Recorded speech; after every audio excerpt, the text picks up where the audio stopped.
Today we're going to talk about a bit about my work, my life, and kind of how I got to where I am today, and how my faith also guided that. So again, Chou, I'm your guild leader, and just a quick background on myself. So I've been working on this field that's now called gamification for about 12 years. So in 2003, I was passionate about how to make games more productive and how to make life more fun. And so at the time, people didn't understand or believe in it. They thought I was trying to create more excuses to play more games. But I believed in the power of game design and changing behavior. So I stuck to it, started a few technology companies, and now I do a lot of these talks at Stanford University, TEDx, do these books with Accenture. Recently just became a author, so actionable gamification, Beyond Points, Badges, and Leaderboards. So you can get it on Amazon with that link, but we also have a few copies back there. I can sign it. And I've received a lot of messages and emails from a lot of technology startups or companies about how they read the book and really changed how they run their operations. So it seems to be working. And when you think, a lot of people when they hear gamification, they think, oh, you're working with gaming companies. But no, in fact, I work with a lot of big, what a lot of people say, big, boring corporations. I've run a lot of startups, but it's based a lot of banks, healthcare, Middle East government, Denmark, and places like that. So, I hear an echo. Is it okay for everyone? Yes. Okay, cool. So, before we talk about gamification, we like to start off with games. Who plays games? Now, most people, when they think about a gamer, they think about people like these. Little kids and guys who probably don't have a job, probably single, and keep these onto their shirts. Now, the actual demographics for gamers could be very surprising for many people. So, the average gamer is now 38 years old, or 35 years old. This is a few years ago, actually, so it's 38 now. 70% of them are over 18. And 47%, almost half of them, are women, if you consider social mobile games like Candy Crush or Farmville, etc., which means that there's actually more adult women playing games than males under 18. Really? So what does this mean? If you look at this is a fairly generic demographic, right? And trust me, like my mom, my grandma plays Candy Crush all day long, and it's really that is a true demographic. And so, if you look at this, is a very generic demographic, right? It's like, 35 years average, half are female. This really says that everyone has the capacity to enjoy games. Now, not everyone plays games because they think it's a waste of time, it's not productive, it's for kids, etc. But if you give people a reason to, everyone has the capacity to enjoy games. Now, what is gamification? Gamification is applying all those fun and exciting elements that you find in games and applying them into non-game / boring context. Things that you have to do, but you don't necessarily want to do. And so, a lot of people like to ask me, hey, you guys, do games actually motivate behavior? They change behavior? And my answer is yes. And I like to talk about this where a lot of people nowadays, they're like, kids these days, they have no work ethics, no discipline, they have no persistence when they encounter hardship. But when it comes to games, kids have amazing work ethics. A lot of kids wake up 3 a.m. in the morning behind their parents' back to secretly log onto their computers or iPads and just start leveling up their characters. And if you ever played role-playing games, RPG games before, you know that leveling up usually means just killing the exact same monsters over and over and over again for hours and hours upon weeks and weeks. And if you think about it, every single game in the market involves repetitive actions, right? Candy Crush is just matching 3 gems, matching 3 gems, matching 3 gems. Angry Birds, just throw out the bird, throwing out the bird, throwing out the bird, right? And people can do this for 3, 4, 5, 6, 7 hours a day without getting bored. Repetitive actions with small variation. And gamers call this grinding, and it's fun, it's addictive. Some kids will say, I can't go out and play with you or watch a movie with you because I have to grind for another 2 hours. And so they generally like it. It's part of the game. In the real world, this is actually called grunt work, right? It's boring and torturous, right? Imagine like data entry, entering things into an Excel spreadsheet, just repetitive actions with small variations for hours and hours upon weeks and weeks. No one likes to do that. It's work we give our interns, entry-level people, and we know they don't like it, but it's just like, well, someone has to do it, they have to pay their dues, so you kind of like, just get done. So if games can get kids, again, who have no work ethics, no discipline, no persistence, to voluntarily do hours of secret grunt work behind their parents' back, risk being grounded, and we understand why that is, I believe that we can engage anyone to anything. Of course, if it is well designed. So there's a design problem in the space, though. So one of the things what we do is what we call human-focused design, as opposed to function-focused design. So a lot of systems are function-focused, so it optimizes on functionality, efficiency, and assumes that people in the system will take the desired behavior. Human-focused design remembers that people in the system have motivations, insecurities, reasons why they do not want to do something, and it optimizes for that. So what we do in human-focused design is we don't think about the technology, we don't think about the functionality, we think about how do we get people to psychologically engage with an experience. And so nowadays, the gamification world is booming up because there's this industry, there's more money in it, so a lot of people jump into it. But there's still a big problem, which everyone likes to start with the fancy things we call game mechanics, like points, badges, leaderboards, quests, narrative. They think that, hey, if we just dump all these game elements into an experience, it automatically be fun and successful. And which is not the case, because good gamification does not start with these good game elements, but it starts with our core drives. If you think about it, every single game in the market has game elements in them, but most games are still boring and are failures. So it's not realistic to think that, hey, if I just take points or badges or quests that are even found in boring games and put into a product, it automatically becomes fun and successful. It just doesn't happen that way. So I spent many years studying exactly what makes a game successful. So I studied a lot of games that are very similar. Sometimes they're just clones, one copied the other straight out. But somehow one game is extremely successful and the other game is a huge failure. So what I realized is that it's obviously not the game elements, because they all have points, they all have quests and all that stuff. And it's also not the graphics, because sometimes the visually stunning game is a huge failure. And the relatively ugly game, think Minecraft, is a huge success. So after a lot of research, I published this framework called Octalysis, and it's called Octalysis because it's analysis based on an octagon shape. And so basically the structure is inside there's the 8 core drives, and outside there's all these game elements that companies can use and games can use to motivate people. And again, most people like to focus on the surrounding, but I always say you want to focus on the center, the 8 core drives, because those are the things that are found in the successful. All the successful games have these 8 core drives. And upon a lot more research, I realized that every single thing you do, inside or outside of the game, is based on one or more of these 8 core drives. Which means that if there's none of those 8 core drives there, there's zero motivation. No behavior happens. So we're going to explore a bit about those 8 core drives and then also understand the nature of these core drives. So the first core drive is epic meaning and calling. So this is a drive that says we're motivated because we feel like we're part of something bigger than ourselves.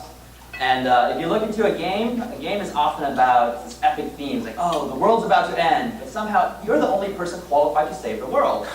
It's very motivating, it pumps you up. And this is the core drive that motivates people to want to contribute to Wikipedia, right? We know most people don't contribute to Wikipedia because they make money, but they don't even contribute to Wikipedia to update their resumes. People contribute to Wikipedia because they feel like they're protecting humanity's knowledge, something bigger than themselves. And you also see that those people aren't just doing free work for Wikipedia, they're actually the biggest donors. So they are paying Wikipedia to do free grunt work for them, just going through huge stacks of files, finding inaccuracies, flagging it. And that's because of that epic meaning and calling, core drive 1. Then we have core drive 2, development and accomplishment. So this is the drive that says we're motivated because we feel like we're improving ourselves, we're leveling up, we're achieving mastery. And that's a very engaging process. And so most of the current gamification industry focuses on this core drive where they have the points and badges, right? Because points are just counters. It basically shows you a sense of development. Even though you're doing the same things over and over again, you see some kind of point system building up, accumulating, so you feel like, whoa, I'm actually having some progress. Badges are achievement symbols, so they basically symbolize accomplishment. And achievement symbols can be in different forms. Could be badges, could be trophies, crowns. It could be black belt, white belt, it could be uniform. But it has to represent accomplishment. If you get a badge for some stupid things you do, then it loses meaning and actually can insult people. A good example is eBay. eBay is actually one of the most successful gamified e-commerce sites that most people don't think about. Because if you just think about a generic e-commerce site, it's not necessarily intuitive to have this competitive bidding system, this level up path. You go from a yellow star seller to a purple star to a power rated seller. They even send you certificates that are printed by the CEO or signed by the CEO that you can print out and put on your wall. I put it on my wall when I was in college.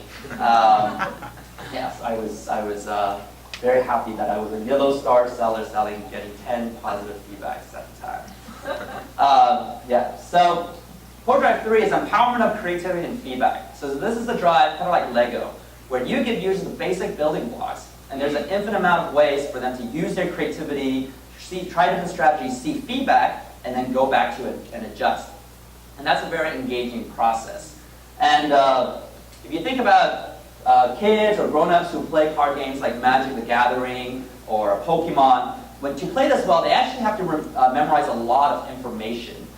There's over 1,000 cards, there's like 2 to 5 numbers per card, and kids who play this well not only memorize all the cards, they memorize things like, oh, your card counters my card counters his card.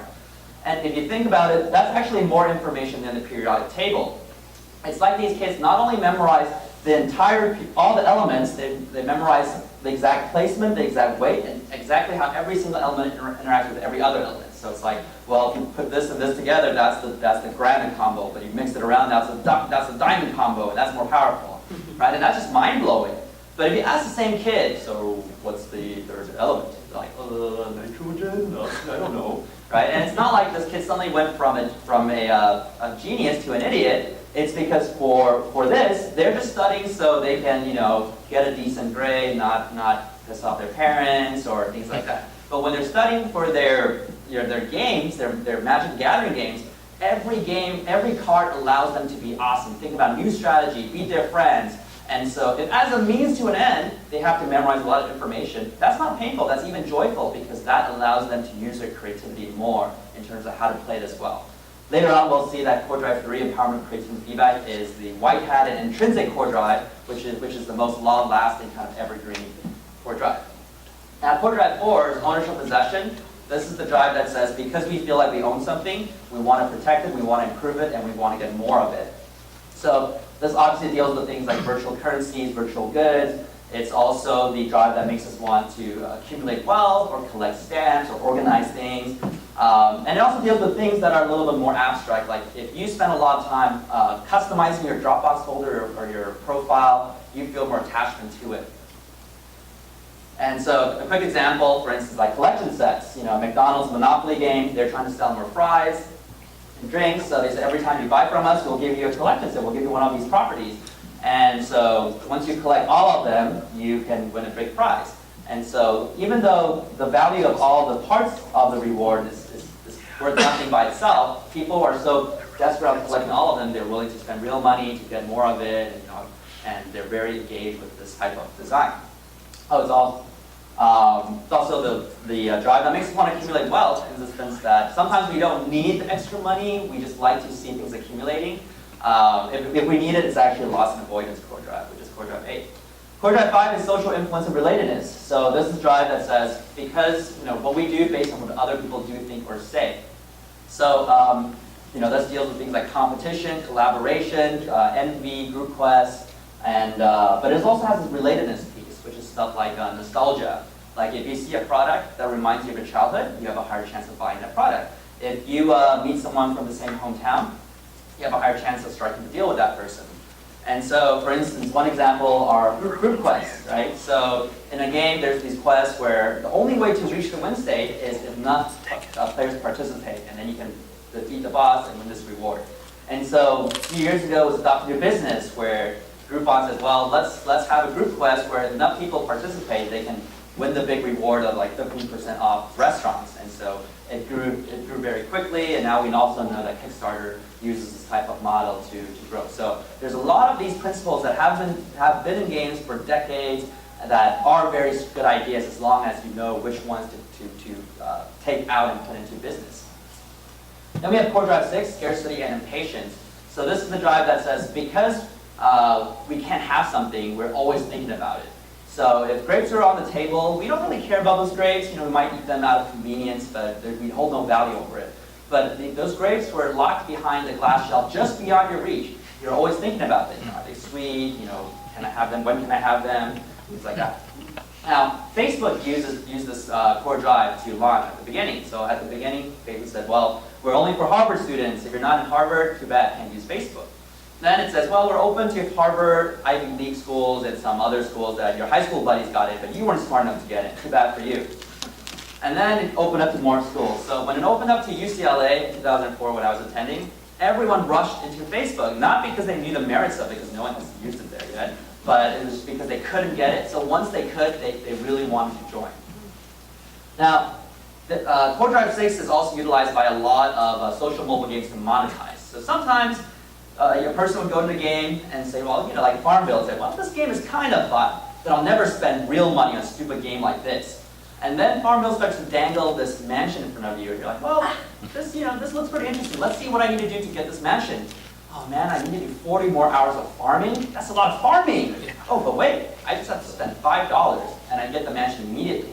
$5 to save 40 hours of my time. That's a no-brainer, right? And so now you're no longer spending money to buy some worthless pixels on your screen. You're spending money to save your time, which becomes a good transaction. So scarcity core drive changes how we think in terms of our value system. Then we have core drive 7, unpredictability and curiosity. So this is a drive that's basically saying that because we don't know what's going to happen next, we're always thinking about it. So this is obviously heavily utilized in the gambling industry. But every time you have a sweepstakes, you have a lottery system, you have a raffle ticket, it utilizes this core drive. And it's also the drive that makes us want to finish a book or a movie, which is why we hate spoilers. And there's a lot of, and so one example is an Easter egg, where these are surprise rewards where you don't even know what to expect. Suddenly it pops out and you're like, whoa, this is cool. So a quick example is Chase picks up the tab, where every time you swipe your card with a Chase debit card, there's a small chance that it'll send you a text message that says, hey, Chase just picked up the tab, your $5 will be credited back to your account, have a nice day. So even though the chance of it is very small, it's not a lot of money, it's so unexpected that people are delighted. It makes them want to swipe again with their Chase card to see if they can win again, and makes them want to tell their friends, and they might even sign up to see if they can play. There's a lot of scientific research behind Core Drive 7. The most famous is called the Skinner box. So scientists called B.F. Skinner put animals in a box, and there's a lever in the box. The first experiment is that whenever the animal presses the lever, food comes out. And what you'll see there is that the animal presses the lever until it's no longer hungry, because it doesn't eat food anymore, if that makes sense. But when you change the setting to the point where whenever the animal presses the lever, food may or may not come out, and sometimes two come out, what you'll see there is the animal constantly pressing the lever, regardless if it's hungry or not, because it's just messing with its brain. Will it come out? Will it come out? Will it come out? So there you have a little gambling addiction right there in the Skinner box. Now, Core Drive 8 is loss and avoidance. So this is basically saying, fairly straightforward, we're doing something because we want to avoid a loss. We don't want something bad to happen. And so Farmville is very good at this core drive. At the very early on, it says, well, if you don't come back 8 hours later to harvest a crop, we're going to show you uninspiring images of your crops dying, you can clean it up, and it makes you feel like, oh, I never want to do this again. I want to make sure it's always alive. So I remember many years ago, my mom was addicted to Farmville, and sometimes she had to wake up 5 a.m. in the morning to harvest her crops. And when she has to leave town, she has to call my cousin and say, oh, can you help take care of my farm? I don't want my crops to die. And to me, at the time, it didn't make any sense, because I was like, well, I thought people play games because they have too much stress and responsibilities in their real life, so they want a world where it's like escapism. You can be whoever you want, do whatever you want, it's freedom. But now you have a whole new set of responsibilities that are stressing you out, and you're scared of quitting and all that stuff. It's loss and avoidance inside. So again, those are the 8 core drives that motivate us to do everything we do. And it's worth mentioning that without any of these 8, there's zero motivation. No behavior happens. But it's also graphed on an octagon shape for a reason. The ones on the left, I call them left brain core drives, which aren't really meaning that they're geographically on the left side, but it symbolically means it's the logical brain. And the left brain core drives deal more with extrinsic motivation.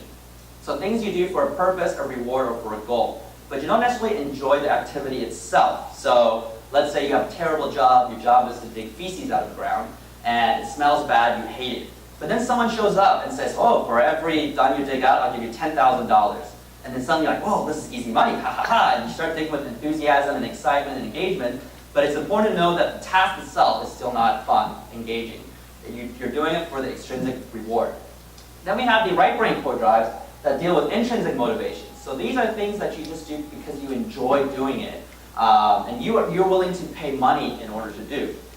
Now, most companies like to design for extrinsic motivation because it's just so much easier to add a reward, money, or badge to an activity you want to see, as opposed to making it fun. And the problem is that extrinsic motivation kills intrinsic motivation. So if I love to draw, and I always draw for free, it's my passion, science has shown that one of the best ways for you to get me to stop drawing is to first pay me to do it, and then I'm like, whoa, I get paid for my passion, I'm so happy. And then pay me less and less and less, $20, $10, $1, 20 cents. At one point, I will feel like this is no longer worth my time. I refuse to draw from this point on for such little money. Even though before I met you, I drew for free. So you have transitioned my intrinsic joy of drawing into that extrinsic motivation of making money, in which case when the money's not enough, I just lose interest altogether. Then we have the white hat core drives, which are on top. So these are the drives that make us feel powerful, in control. They make us feel good. Now the problem for those core drives is that there's no sense of urgency. So we take our time, But then we have our black hat core drives. Basically, black hat core drives creates urgency, obsession, even addiction, but it leaves a bad taste in our mouths because we feel like we're not in control of our own actions. So I believe the problem with Zynga, the game company, is that they figure out how to do all these black hat game techniques. And they don't think about it that way because they don't have the framework. They think about it as data-driven design. But basically, because of all this black hat, all their short-term metrics look great. Monetization, virality, retention. But because in the long run, users don't feel good when they play Zynga games, when they can't escape from the system, they will want to, which is why I believe they have stagnant results.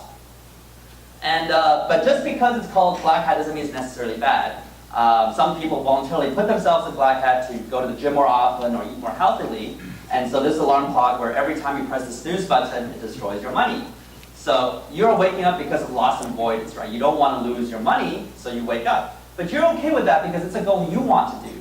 What people don't like is when companies or governments or marketers use black hat to get you to buy stuff you don't need or to work overtime and things like, or manipulate you. And they'll probably still do it because this stuff is obsessive, but again, when they can run away, they will want to. So once you have that framework, you can start understanding why different things are interesting and engaging. So we can look at Facebook, it lacks convenient calling and scarcity. You can look at Farmville, lacks unpredictability. You're basically harvesting the crops. You can look at things like LinkedIn, which is very much focused on left brain core drives because you know that it's extrinsic motivation, right? It's about my career, my life, so I should have an account. But there's nothing to do on LinkedIn. There's nothing fun on it, so it lacks intrinsic motivation. And part of the design process is how to improve that.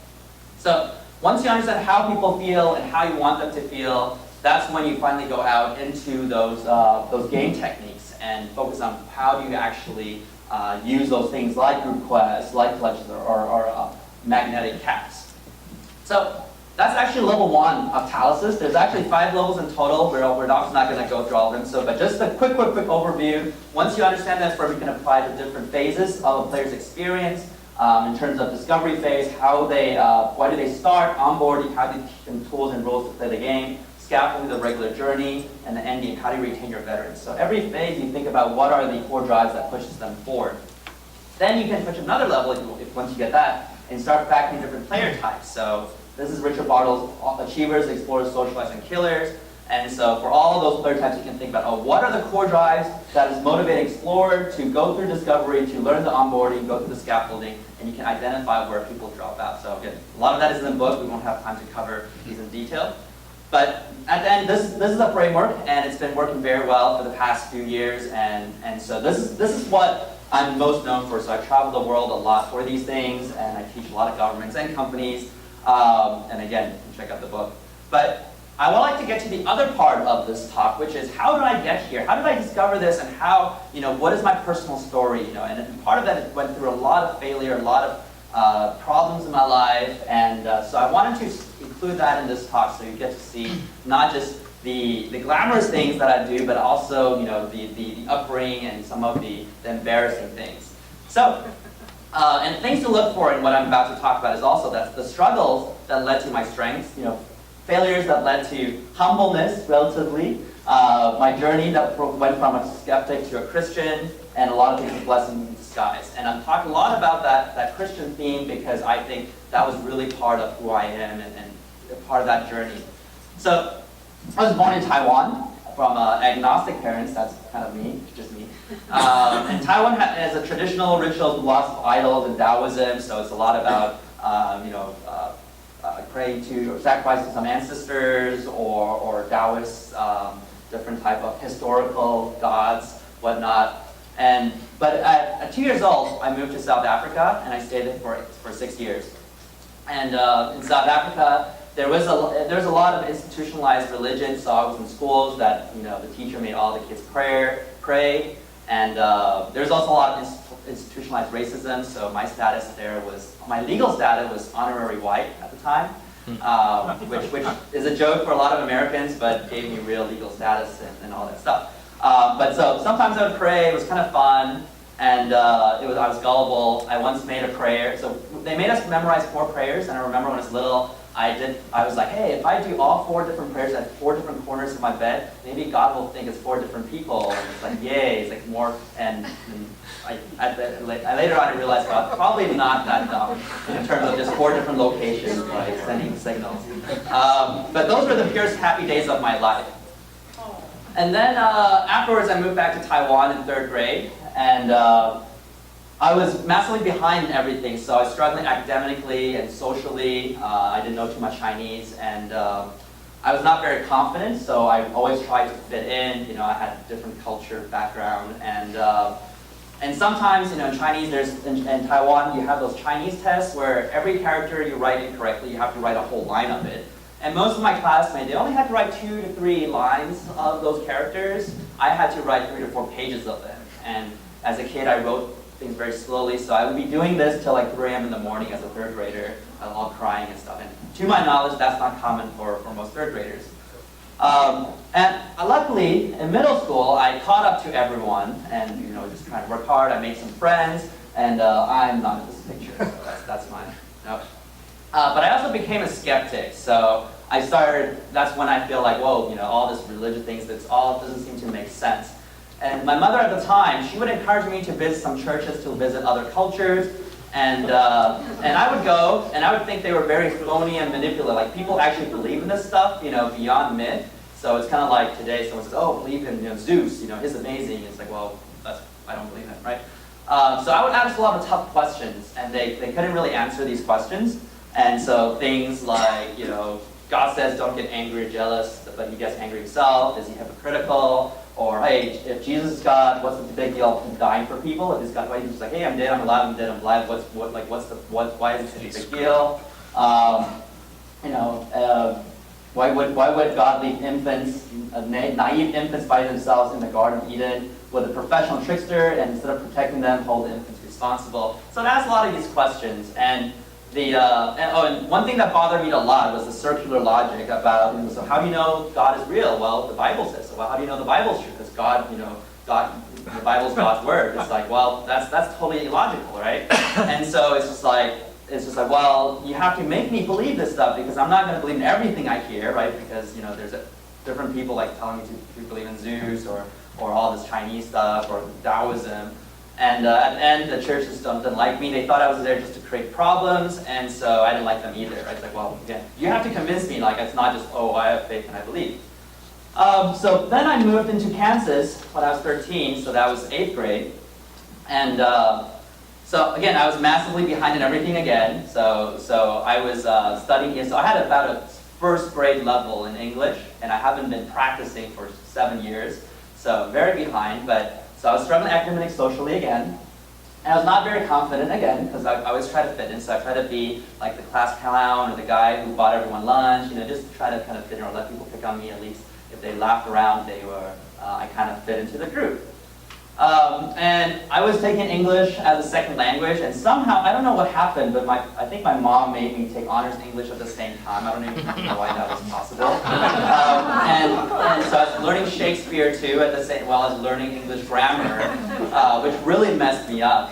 And I also joined the debate team at the same time. So I got completely slaughtered in debate team. So I was going to turn. I brought my little electronic translator. So in a tournament, someone said, "You said blah, blah, blah, blah," right?" I'm like, I was like, "Oh, I think he disagrees with me," And again, I didn't do so well. But I realized that, hey, I won't die. So time will go by, and I'll learn from that. And so, also, I was in Kansas, and somehow people thought I looked exactly like Jackie Chan and Jet Li at the exact same time. And I didn't know how that was possible, but my friends, not even strangers, said, "Trust me, Yukai, you look exactly like Jackie Chan." And I'm like, "No, I don't." I was like, "No, you just don't see it, Yukai." And I'm like, "Oh, okay." So that was a funny experience too, and it just doesn't make any sense, right? Now, one of the things I did do is because I wasn't very good at English, I started a chess club with some friends. I played chess, and I was fairly good at it, so I made some friends through that. And the top two players was me and this other guy named Schedler. So he was a Christian, and he says, "Hey, you want to go to my church on Sunday?" And I remember I had a bad experience with church, so I said no. So then he asked me again, and I said no. And he asked me 6 weeks in a row.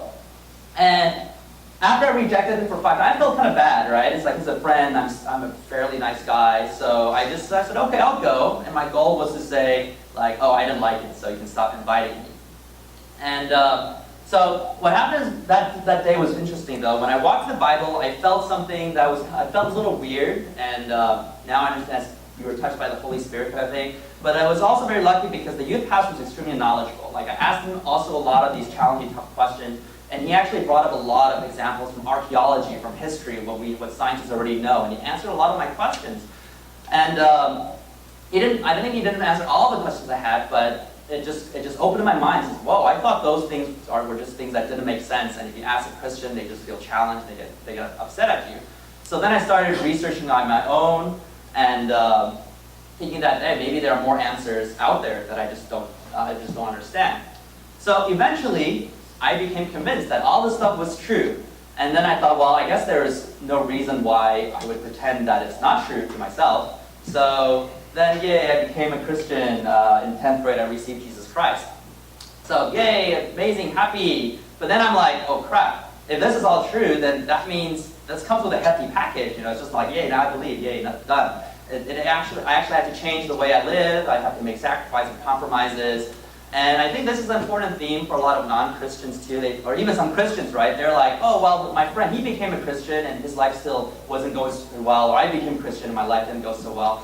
And I would say that, a lot of people in the Bible, right, the best Christians you can find, their lives aren't amazing either. A lot of times they get locked in jail, they have shipwrecks, they get persecuted. The key is that no matter how bad a time they go through, they're always joyfully singing, they're happy, their heart is on God, right? So it's not about, yay, I'm a billionaire now that I'm a Christian, yay. It's more about now you have that joy and peace in your life. And so in high school, I also caught up to everyone in the school. And I say, especially to non-Christians, there's no proof that this is causal or even correlated, but after I became a Christian, I became good at everything I was doing. So I went from a B+ student to a 98% student. I became a chess state champion. I competed in varsity swimming. I did state in violin, forensics. I actually made it to the varsity debate team. Imagine that. I wrote my own string quartet music, and that was the year I decided with gamification, which is the stuff that I started talking to you a little bit earlier.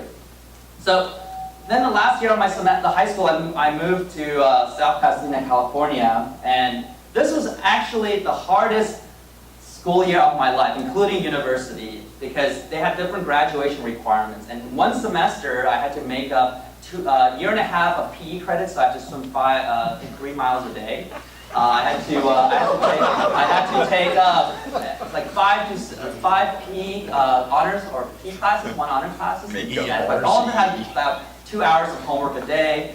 And I was taking honors global study with the freshman second semester, but then at night I had to go to night school, a college, community college, to take the first semester of it. So that was actually the hardest academic semester I ever had.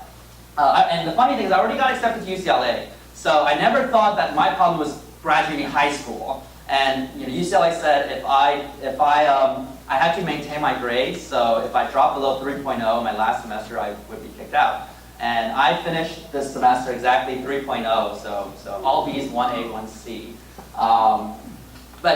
So at this point, we look at the skills I've obtained so far, in order of importance. So far, I've learned about persistence while struggling, because everything I've been through is hard. I've always been behind. I've always been trying to catch up. I think I've built a lot of empathy skills because moving around, you're always learning about new cultures, what people think, what they believe. You're trying to fit in. So you're very sensitive about what everyone's feeling, which obviously helps with my later catalysis work. Build up confidence at one point, which is the chess club and whatnot. Gave me a worldly perspective so I can see things from multiple different angles, and my chess background also gave me some analytical skills.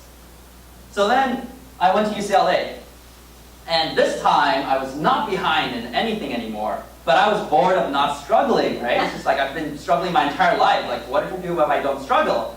So I started my first company. It was a brilliant idea to continue struggling in my life, you know? So I started my first company my first year in college, and eventually led to bigger things, more and more companies and whatnot. We had a startup team. I am in this picture in the middle. And so I recruited a very smart team. These are the smartest people I could find, and they're passionate, they're smart. I think they're much smart. A lot of them are much smarter than I was. And we did gamification. We brought gamification into virtual worlds, whatnot. I guess I won't go into the details about the product we did, but we gamified career development and recruiting through companies recruiting through gaming. But then I had a few observations. I realized that most of my brilliant teammates, they never struggled growing up. So they actually did, even though they were smarter than I was, they didn't know how to cope with failure and stay persistent. So, you know, everything was so easy to them, right? Because they grew up the same place, easy A's, they were popular, their friends were easy to get, and they grew up with their friends. And so when they faced anything that was a little bit hard, startups are hard, right? Some of the smartest people who've had like 4 successful startups, they still fail. So, but when we get to those points, these guys are, oh, we should give up, you know, this whole thing's stupid, this is pointless. But I was like, what are you talking about? This is nothing, right? This is just like normal struggling in life. It's fun. So I realized I had that persistence that they didn't have. And also I had acquired, I guess, upgraded social skills and empathy, where for them, they were only, you know, familiar with interacting with their own age group. But for me, I was the one who was able to, you know, I was like 19 at the time, but I could have, you know, really long, great conversations with people who were like 40, 50, 60, 70 sometime, and just, you know, talk to a lot of professionals. Also, because they were from the same place, sometimes I found out they didn't really see new creative angles that I could see. So it turned out that my struggles growing up, the things that make me cry and sad and behind, were actually blessings in disguise. So I was very blessed to go through those hardships and times like that. And we did a few other things, virology. At the time, there were also some weird issues. I had a legal status issue. So even though I started living in the States since I was middle school, I didn't have a real visa beyond my student visa. So after I graduated UCLA, you know, I was an entrepreneur, but, you know, there's only visas for employees, no, not entrepreneurs.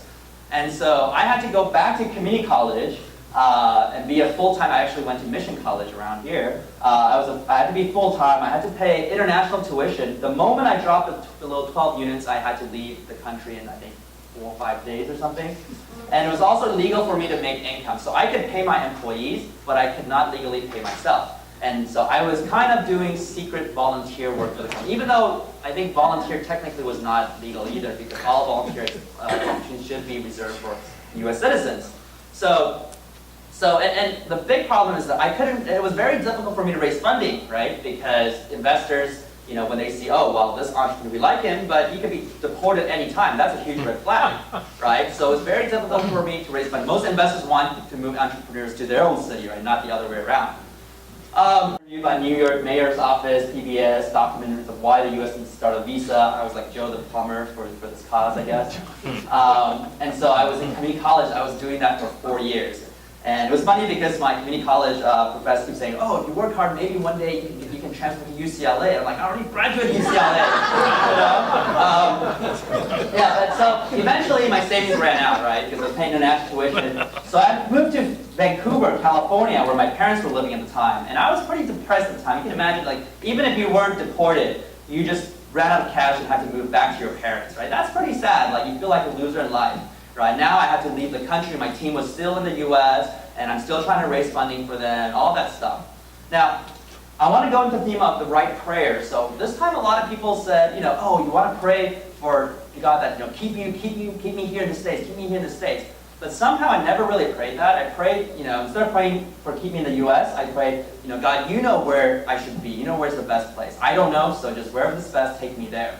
And then, when I had to leave, I'm like, oh God, thank you. You're the glorious God, and he's like, I know you know best. But I was pretty sad and bitter. But I think it actually did some great things, because when I was living in Vancouver, it actually created a bond with my father. This was the first time in life that I had something like friendship with my father. And I possibly had prevented divorce between my parents at the time, because at that time that was the closest they ever got to being a divorce, and they ended up not doing it. So maybe me being there did something about it. But the one that I just cannot fathom is it made it easier to raise money from U.S. investors. That just like why would that be the case, right? That's just like, oh, I'm out of the country, I can't raise money, I'm a loser, I'm not a good entrepreneur. But somehow it allowed me to raise money easier, because previously I was this risky entrepreneur who could be deported any time. And now I'm the talented entrepreneur who could maybe one day even move to the States. Yay, I'm now a good investment somehow. So being forced out of the US suddenly somehow was also a blessing in disguise. It's very hard to imagine for me. So then raised $1 million. Well, actually there's a story about that, I think. But did RewardMe, some of the team members stayed with me, did a lot of stuff with RewardMe. But one really interesting thing was the fasting to funding. So at the time, fundraising is hard. I was a very young person, 22, 23 maybe, not even at the time. And I would work really hard full-time begging for money, and would raise $25K, and then that lasted for 3-4 months, and then raise another $50K, and that lasted for another 4 or 5 months. And at the time, Angel, which was my fiance at the time, she proposed, like, why don't we fast about it? So we did like a 40-day, I think, a 1 meal a day, and then vegetarian fast. So I was like, sure, why not? Let's do it. And then somehow, just money randomly showed up. Literally, like someone, I pitch every day to investors. They're always like, oh, that sounds interesting, come back later. I wish I knew the black hat core drug stuff at the time, but they just keep saying that. And then suddenly, some guy writes me an email and says, hey, I saw your pitch deck on SlideShare randomly, and I know a guy who would love this, and within 2 weeks, $200,000. And this other guy who walked in the store, and this is a store that generates no results for. We were thinking that that's just dead. This guy walks in, sees our product, says, hey, this is cool, writes an email, $200K comes in. And then this other one, I did a little bit of work. I was being a volunteer at a technology conference, and one of the board members was the CEO of a public company. So a lot of entrepreneurs around him, they're all like the volunteers. They were just saying, hey, this is what I do, this is what I do. And then afterwards, he wrote me an email and said, hey, your startup is very interesting. Maybe I can invest in you. And eventually, his company gave us $250,000. And then I wrote an email to everyone else saying, oh, we closed the round, thank you, we don't need your money anymore, thanks for all your support, but not really. And then suddenly all the investors got pissed and said, hey, I thought we agreed that I could invest this much money in your company. And why are you saying no now? I'm like, oh, well, you had like an entire year to do it. And so it was almost like I was burning bridges. So I tried to cap it. I wanted 600K, then I tried to cap it at 800, I couldn't do it. Then I tried to cap it at 900, couldn't do it. I tried to cap it at $1 million, and then finally I capped it at $1 million and 50,000. I still rejected some money, just to show that I was serious about the cap. So this whole experience completely humbled me, right? Because when you start a company, you're pretty confident, right? You think you're capable of doing something, or else you wouldn't start a company.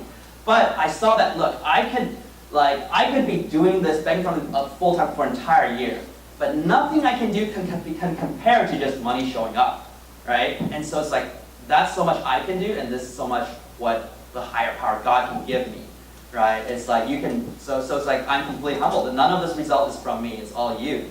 And eventually, so trying to wrap up my book soon, eventually, not everything was rose and flowers, so we had some personnel issues, there were some cash issues, there's a long blog post about the story, but I basically had to make an ethical judgment. One of my teammates burned out, and my investors were like, hey, I want to give you more money. A lot of them was like, what's the wire transaction information? So I had to make a choice, tell them, hey, look, this is the wiring information again, and give us money, or hey, a co-founder just left. Remember we talked about persistence? A co-founder just left, which means that this is going to be bad signaling to all Series A investors, and if I were you, I would reconsider. And so he reconsidered, or they reconsidered. They thanked me greatly, they reconsidered, and so then we realized, okay, we're going to be out of funding. I stepped down as CEO. trying to save the company, a lot of dark, depressing times. There were a few acquisition offers on the table, but most of them were more about, we want to hire you, and we don't want to pay for your investor baggage, so if we could just hire you, we'll give you like amazing packages, and then it's another ethical decision, and we just said, no, there could never be a situation where we're benefited off, but our investors screwed over. If you want, just give us a fair offer and respect our investors. And so they kind of said, okay, and they decided that it wasn't worth the money. So those were really dark days. I soul searched, and I've worked on this for like my entire professional life, all these startups, but I've never had such a big fall. And my co-founders left, but I spent 3 years after that just cleaning up the problems, the angry investors, the convertible note stuff, which I've learned so much about. And I ended up paying $25,000 of my own personal money afterwards to just clean things up. And I was still resolving some of this stuff like even 2 weeks ago. So it's mostly cleaned up and it's behind me, but we'll see. At the time, again, it was a very low period of my life, and Kevon Saber, who is another entrepreneurial Christian, he has an even cooler story. He just went to Korea, and this random CEO said, oh, this prophet said, you will show up one day, and he said, I should give you the $1 million thing, so it's $1 million. Weird, right? That's even crazier than my story. But he told me that everything I do, I should ask 3 questions. Does this increase my maturity? Does it bring me closer to God? And does it increase my fruitfulness? And so I'm like, well, yes. Like, even though everything's falling apart, there's like lawyers like trying to go after me and all that stuff. Yes, it does kind of do these 3 things for me. So that's cool, I guess. So he said there's a silver lining, right? That ended up giving me my beginning of my gamification career, which I started writing about it, became fairly famous and successful in that. Now I travel the world making these speeches and getting paid just to talk about games. Extremely happy these days. So at one point when I was CEO, I talked to a lot of entrepreneurs and I mentor them these days. I talked about this thing about the entrepreneurial fatigue, which is at one point, at the beginning you're excited, you're passionate. At one point, especially when you're CEO, you just feel like when you're waking up, you're not excited. You're just doing everything you have to do, raise funding, do the operation, do the stuff. You're doing things to keep things alive, and you feel very, very lonely and sad. But you can't share that to anyone. You have to motivate your employees, like, yay, everything's going great. You have to tell them, well, yay, our company's doing amazing. And to your investors, hey, everything's going well, some challenges. So it's very lonely, right? And so at that end point of running RewardMe, it was just a sad period. But once I worked on Reward and gamification, I felt like these days, I'm extremely happy. I wake up excited. I want to do my work. I publish my book. The company's growing. So whether RewardMe failing, it was a blessing in disguise or not, this was a question mark when I made the same speech about a year and a half ago, and now it says it appears so. I think even that was a blessing that I received. So all the biggest failures, the biggest things that I thought was the worst thing that happened to my entire life ended up being a blessing in disguise. So I think having that faith is so important in terms of my career, my life, and pushing me forward. So that concludes my talk, and I'm here to answer any questions if you have any.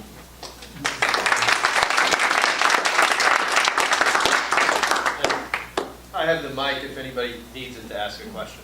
So, raise your hand. Well, do I need it? You probably I can hear you. Well, you're the one who counts because I'm asking you the question. You have the 8 attributes in Catalysis. Would you care to take 100% and assign them in terms of importance? I've actually thought through a lot of that, and sometimes when I'm thinking deep into one core, I'm like, wow, this is the most powerful core drive ever. But then I think, well, wait a second, this core drive is super powerful, and this one's too. Eventually I cover all 8 of them again. So there's no one core drive that's the most important. Like I said, they all have different natures. Why have the Epic Media and Calling is the most powerful because it makes people selfless. This is a drive that's not about what I get out of it. It's about how I can sacrifice to the vision, right? The problem with this is it's not create urgency at all. And we know that sometimes we should pursue our faith or read the Bible. And if we do, we feel good and happy. But we usually end up doing all the black hat stuff that's lost and avoid the deadlines that are coming up. Oh, the exclusive offers, scarcity and patience. Oh, what's on Facebook? What's on Pinterest? Scientists have shown that whenever you refresh your Facebook feed, to the brain it's like pulling a slot machine bar. It's like, oh, did I win the win? Oh, nothing interesting. How about now? Oh, yay. So they do different things, right? When you do employee motivation, you want to use white hat because you want to engage for the long run.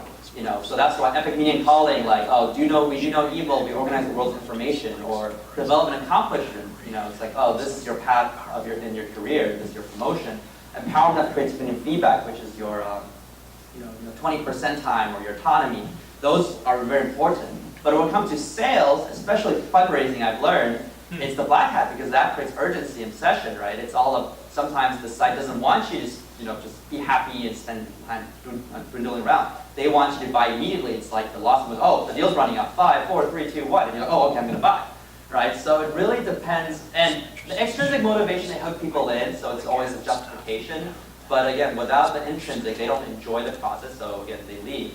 But if you just have intrinsic, and it's fun and exciting, people like it, but there's no justification. That's basically games, right? A lot of times it's like, well, I know I'm gonna have a good time, but I don't get any ownership, I don't make more money, I don't feel like I've become better in my career, there's no accomplishment, so they don't do it, there's no justification. But if you say, hey, if you play games and every hour you'll get $100, then now there's extrinsic motivation attached to that intrinsic motivation. So there's none of them and core drive 3 empowerment of creativity and feedback, so that's on the right top. So that's white hat and intrinsic. So that's the evergreen mechanic. So every single game you see in history that is timeless, chess, poker or golf, it has core drive 3. And they don't have to add new content every week to engage you. Your brain is entertained itself. Whereas scarcity and impatience, that's black hat and extrinsic, that's like holding a carrot, the next goal, the next goal, the next goal. But once the goal is gone, you're done.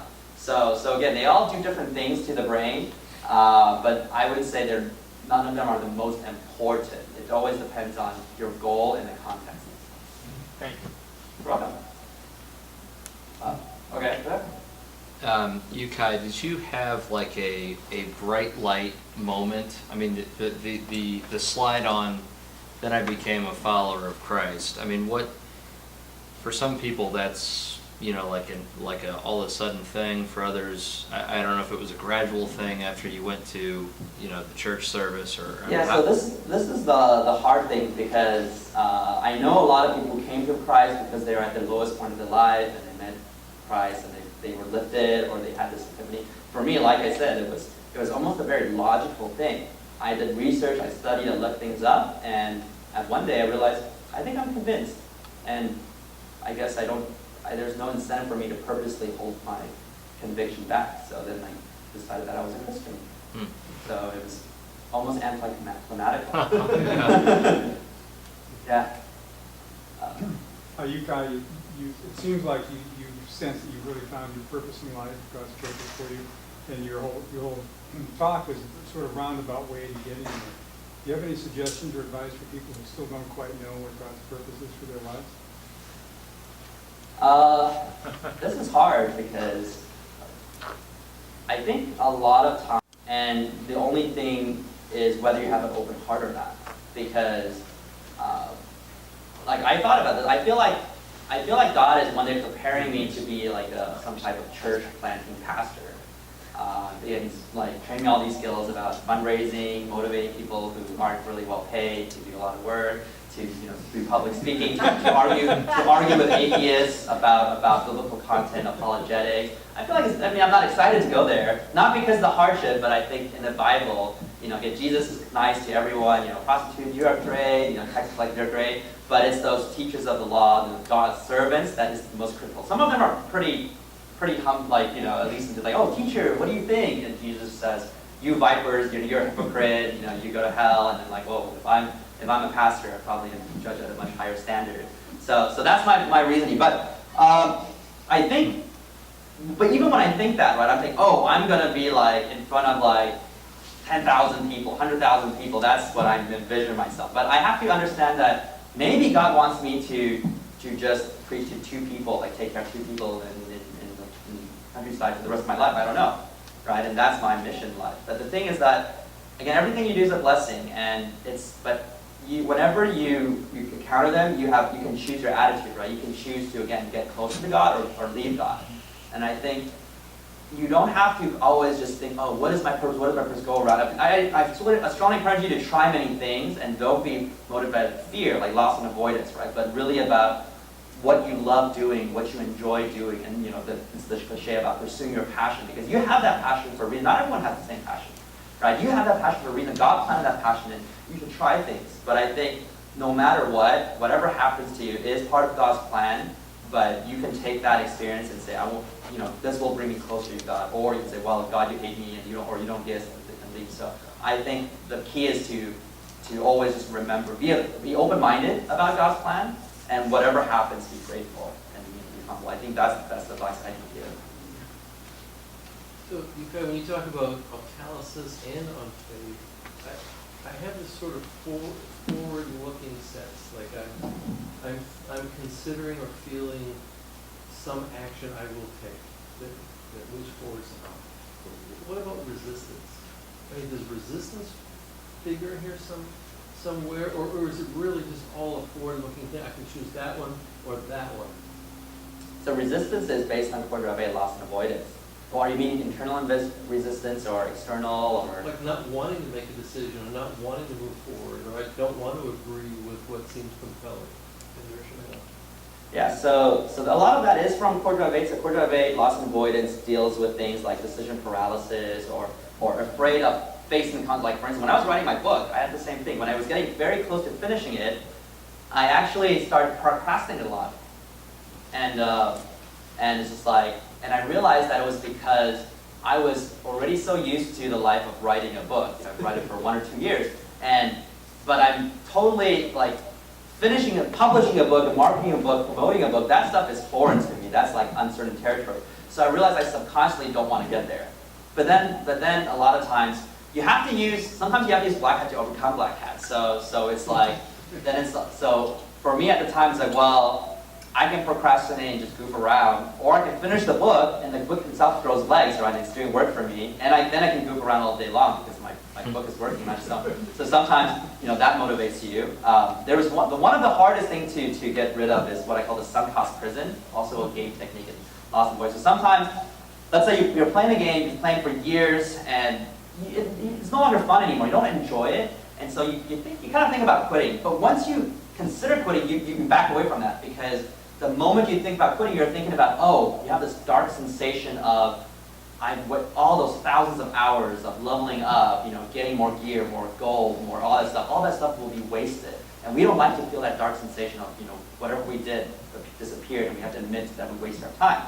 So, and then we can feel that, or we can go back and use our million coins to buy more things, or use our sword to kill more monsters. Amazing, and it builds up more sunk costs that you can't get rid of, right? So it gets into a downward spiral. So the way you overcome a sunk cost prison is through what I call a FOMO punch, a fear of missing out punch. So at the time I thought, wait. When I'm 72, I'm not playing this game called Diablo 2. If I was, I would be a sad loser. Well, not playing when I'm 72, why play when I'm 40? Well, why play next year? Why play this year? Why play now? So once I realized that I would actually be giving up way more if I didn't quit Diablo 2 compared to quitting, that's when I realized, I should quit, no brainer, right? Because before I was holding on to those 2,000 hours I already put into the game, but then I would be losing those. That sucks, right? But then you need lots of voices to kick you the other way, and it creates urgency. And then you think, no, I would be losing my entire life. The next 70 years of my life is gone if I keep playing Diablo 2. So the FOMO punch moves you, right? Just like when Steve Jobs wanted to recruit John Scully, which turned out to be a mistake. But John Scully didn't want to move because he said, well, I'm one of the 3 people who can become president at Pepsi, and I've worked on this my entire career, right? I'm not going to give it up for some computer company. And then Steve Jobs says, well, do you want to spend the rest of your life selling sugar water, or do you want to come with me and change the world, right? And so that's a loss of FOMO punch matched with an epic meaning and calling theme, right? It's like change the world, or too bad. And so John Scully later on in an interview he said, well, that shocked me. I felt I was totally going to regret if I didn't take advantage of this. It's also called the evanescence opportunity. And he moved, right? So that's a lot of things. I mean, I don't know about all the resistance you talk about, but a lot of times you want to think about what exactly is that resistance, and you want to think about what core drives motivate you against that resistance. Thank you. Oh. What an inspiring talk, wasn't it? Don't you want to go on now?